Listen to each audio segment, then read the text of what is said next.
হর মহাদেব, হর হর মহাদেব, জয় শিব শম্ভু, জয় শিব শম্ভু। বন্ধুরা, আশা করি আপনারা ভগবান ও ঈশ্বরের কৃপায় সকলে ভালো আছেন এবং সুস্থ আছেন। বন্ধুরা, আজকে আপনাদের সামনে চলে এসেছে এক বার্তা। বন্ধুরা, আর এই বার্তা আপনাদের সামনে শুধু শুধু এমনি এমনি আসে না। এই বার্তা শিব মহাপুরাণ অনুসারে এই বার্তা আপনারা খুব ভাগ্যশালী এবং খুব ভাগ্যবান, তাই এই বার্তা আপনাদের সামনে এসেছে। তাই ভগবান শিবের আশীর্বাদ পেতে এই বার্তা, সম্পূর্ণ বার্তা অবশ্যই দেখবেন এবং সেই বার্তা দেখে আপনি এবং আপনার পরিবারের সকলের প্রতি থাকবে ভগবান শিবের আশীর্বাদ। তাই সম্পূর্ণ বার্তাটি আপনারা কেউ এড়িয়ে যাবেন না।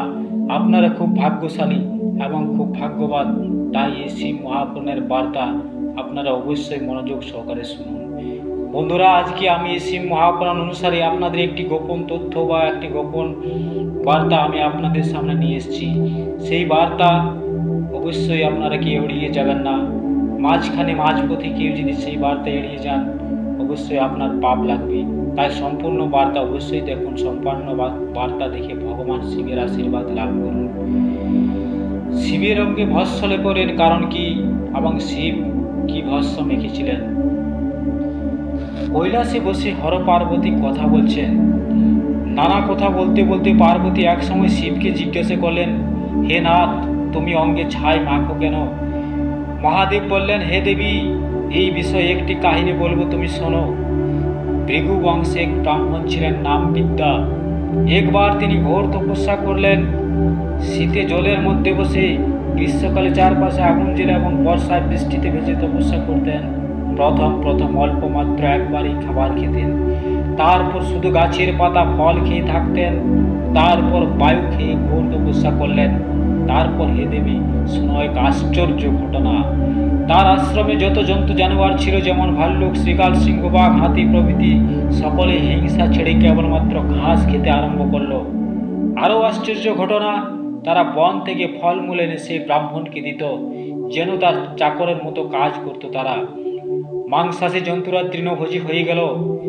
তার তপের প্রভাবে তারা যত ফলমূল এনে দিত, ব্রাহ্মণ তার সামান্য মাত্র নিয়ে বাকি সব তাদেরকেই বিলিয়ে দিতেন।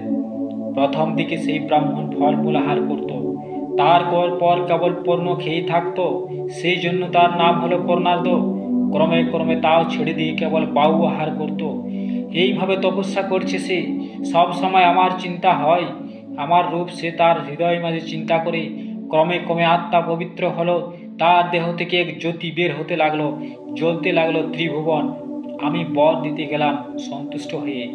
যোগ বলে ব্রাহ্মণের তখন একেবারে শুকনো শরীর। আমাকে দেখে লুটিয়ে পড়ে চেতনা হারালো সেই ব্রাহ্মণ। আমার স্পর্শে চেতনা ফিরে পেল। তার তপস্যা ধন পেয়ে আনন্দে স্তব করলো আবার। তখন আমি তার প্রতি সন্তুষ্ট হয়ে বললাম, হে ব্রাহ্মণ, আমি তোমার স্তবে খুশি। বহু কষ্টে তপস্যা করলে, এখন বলো তুমি কি চাও? তারপর সেই বিপ্র ধীরে ধীরে উত্তরে করল, হে দেব, হে প্রভু, আপনার যখন দেখা পেলাম, তাই আমার আর কোনো চিন্তা নেই। কেবল একটাই মিনতি আমার, যেন অন্তিমে আপনার পদপাদ্যে ঠাঁই পাই পুনরায়, আর যেন এই ভবডরে বন্দী না হয়। ব্রাহ্মণের এইরকম প্রার্থনা শুনে আমি বললাম, অতীত পবিত্র বর তুমি প্রার্থনা করলে অবশ্যই তা পূর্ণ হবে। এখন নিজের ঘরে যাও। এই কথা বলে আমি অদৃশ্য হয়ে গেলাম। তখন সেই ব্রাহ্মণ কি করবে বুঝে উঠতে পারছে না। তারপর মনে ভাবলো যে ত্রিভুবনে আমার কীর্তি স্থাপন করব। তখন সে আবার যোগাসন বসে আবার তপস্যা শুরু করলো। তারপর হঠাৎ যোগের তেজ বের হয়ে তার সমস্ত দেহ পুড়িয়ে দিল। যখন তার অন্তরাত্মা আমার চরণে প্রবেশ করলো, তার দেহ ভস্মীভূত হয়ে যাওয়ার পর তার থেকে অপূর্ব ভস্ম বের হলো। সেই ভস্ম দেহে মেখে আমার খুব আনন্দ হলো। সেই ভস্ম আমি হাতে করে নিলাম। সেই ভস্মের স্পর্শ আমার সর্বাঙ্গে মেখে নিলাম। ভক্তের দেহের ভস্ম মেখে আমার দেহের শোভা অপূর্ব হয়ে গেল। হে দেবী, তারপর সে আরেক অপূর্ব ঘটনা। সেই বিপ্র যোগ বলে দেহকে ভস্ম করার পর দিব্য দেহ ধরে আমার সামনে উপস্থিত, আমার চরণতলে প্রণাম জানিয়ে বহু স্তব স্তুতি করল। তখন আমি আমার রূপ দেখালাম। তারপর আমি বললাম, ওহে বিপ্র, আমি তোমার স্তবে তুষ্ট। তুমি গণশ্রেষ্ঠ হয়ে নিত্যকাল আমাতেই থাকবে। হে দেবী, আমার পরে সেই সাধু গণদ্বীপ হয়ে কৈলাসে আজও বাস করছে পরম আনন্দে। দেবী, আমি যে যে কারণে ভক্তের সুগন্ধ ভস্য অঙ্গে মাখি, তার কারণ আমি তোমায় বললাম। এই বলে ভগবান শিব দেবী পার্বতীকে সমস্ত ঘটনা বললেন। প্রয়াগে পুষ্করাদি তীর্থে সেই ফল লাভ হয়, ভস্মস্থানেও সেই ফল। গায়ে ভস্ম মেখে তপস্যা করলে সহজে সিদ্ধি লাভ হয়।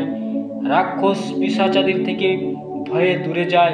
যার গায়ে ভস্ম থাকে যম তার ধারে কাছে যেতে পারে না। তাহলে দেবী বুঝতে পারছেন যে আমি কার ভস্ম এবং কেন ভস্ম মাখি।